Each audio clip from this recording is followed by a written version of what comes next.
Olá, estamos no Descomplicando a Doença do Refluxo e nós temos um estudo cada vez mais detalhado hoje com o nosso paciente que não tem lesão esofágica, que é o dia a dia do consultório e que toma a medicação e não responde. Já lá atrás nós conversamos um pouquinho, veja no outro vídeo, acompanhe o nosso canal, que esse paciente pode ou não ter a doença do refluxo. A gente conduzia um paciente como esse a um estudo funcional, colocando ali dentro uma pH-metria ou uma impedância, pH-metria. E eu gostaria aqui de estar com Carla Granja para a gente destrinchar esse universo da doença não erosiva. Carla, quando a gente faz um estudo como esse, qual é a possibilidade, como é que a gente vai ramificar esse diagnóstico com um paciente de pirose? Na verdade, os exames realizados sem a interferência da medicação, né, como já dissemos em outros vídeos, sem o uso da inibição ácida por pelo menos 7 e de preferencialmente 14 dias, vai permitir que a gente faça o diagnóstico diferencial naquele paciente. Será que esse paciente tem doença do refluxo não erosiva? Ele tem uma exposição ácida aumentada, critério atual de certeza diagnóstica, posto por Lyon já 1.0 e reafirmado no 2.0 acima de 6%. Então, esse paciente tem uma exposição ácida aumentada. Então, nós já temos aí o raciocínio de que esse paciente tem uma doença do refluxo não erosiva, quando nós conseguimos documentar esse tempo total de exposição ácida aumentado nesse paciente. E nós vamos avaliar o sintoma do paciente. Então, é fundamental a orientação na hora da realização do exame, né, Fábio? Dizer para esse paciente que ele precisa efetivamente anotar os horários em que ele teve os sintomas, para que a gente possa fazer essa correlação dessa pirose com os episódios de refluxo ácido que a gente está observando. E saber se essa pirose, ela se correlaciona ou não a esses episódios de refluxo ácido. Então, nós vamos observar, num paciente, por exemplo, em que a gente não tem uma exposição ácida aumentada, nós temos o que nós chamamos de refluxo fisiológico, pacientes que apresentam pirose, que se correlacionam com episódios de refluxo ácido fisiológico, por exemplo, numa pH-metria, nós temos critério para o diagnóstico de um esôfago hipersensível, uma hipersensibilidade ao refluxo, ou seja, o paciente percebe como algo que o incomoda, aquilo que para outros pacientes provavelmente não traria nenhum tipo de incômodo.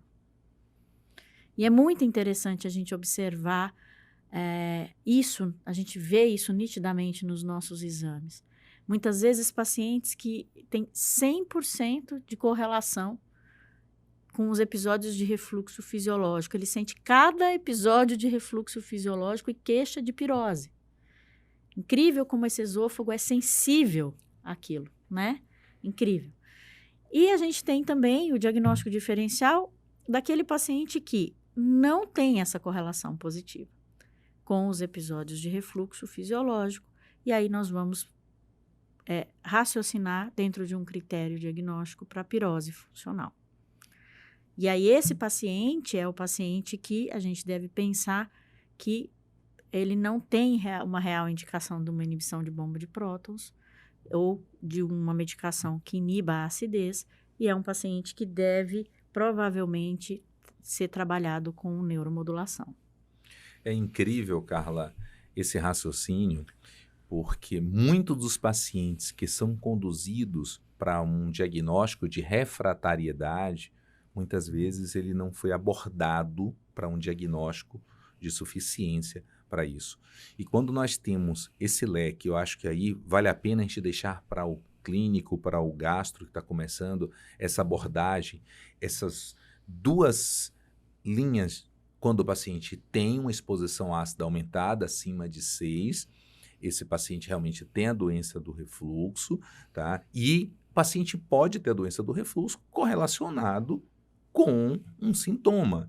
O paciente pode ter, mesmo com o diagnóstico da doença do refluxo, ele ter uma pirose e que não tem uma correspondência sintomática, que é muito importante. Então, esse paciente vai precisar otimizar, de um lado, a medicação. É um paciente que pode olhar, temos que observar, está tomando a medicação adequadamente, 30 minutos antes do café da manhã, vamos aumentar a dose para 30 minutos antes do jantar, vamos colocar, se precisar, uma famotidina à noite para poder melhorar durante, no máximo, 28 dias. Vamos colocar um alginato para esse paciente, que qual o nosso objetivo? Melhorar toda a condição da supressão ácida, antes de falar que esse paciente seja um refratário.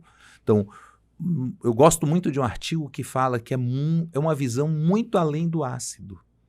Temos que observar, esse paciente está tendo um clareamento gástrico suficiente, é um paciente que está se alimentando, está tendo realmente um esvaziamento gástrico, esse paciente está tendo uma motilidade esofágica suficiente, o paciente tem uma doença do refluxo, mas ele está tendo uma pirose que não está tendo resposta.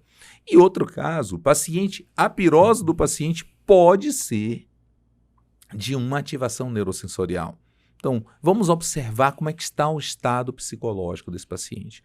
Vamos para o outro lado, aquele paciente que não tem um tempo de exposição ácida aumentada, como Carla colocou, mas que o pouco do refluxo que ele tem conduz a uma sensibilidade. Então, esse é um paciente que vai precisar da inibição ácida, muitas vezes vive num conflito. Será que esse paciente é realmente doença do refluxo ou não? Os artigos atualmente vivem nessa briga, mas precisa de um tratamento de inibição ácida. Ele pode não precisar de uma supressão ácida, mas ele precisa disso, mas precisa também modular sensibilidade esofágica. E nessa tabela do meio, aquele paciente que não depende do inibidor da bomba de próton, esse paciente não depende desse sintoma, o paciente pode até melhorar com o inibidor da bomba de próton ou como placebo, como atividade anti-inflamatória esofágica, mas o paciente precisa melhorar a neurosensibilidade, precisamos observar o lado psicológico desse paciente. Então, antes de colocarmos o carimbo como refratário, lembrar, nós estamos com um sintoma que não está respondendo a uma supressão ácida. Eu acho que esse é um raciocínio melhor de todos, antes da gente poder colocar esse paciente num desespero, e muitos desses pacientes podem ser conduzidos a uma cirurgia sem uma necessidade. Por isso, o laboratório de motilidade faz a diferença na vida desse paciente. Faça parte desse movimento de descomplicar a doença do refluxo. É uma patologia fascinante, mas que os pacientes sofrem muito, e você pode ajudar muito fazendo parte dessa nação. Acompanhe nosso canal, vamos lá, assinem, ativem um sininho para um próximo vídeo aparecer para vocês, que a gente vai estar por aqui, descomplicando esse sintoma, fazendo parte do seu dia a dia. Um forte abraço.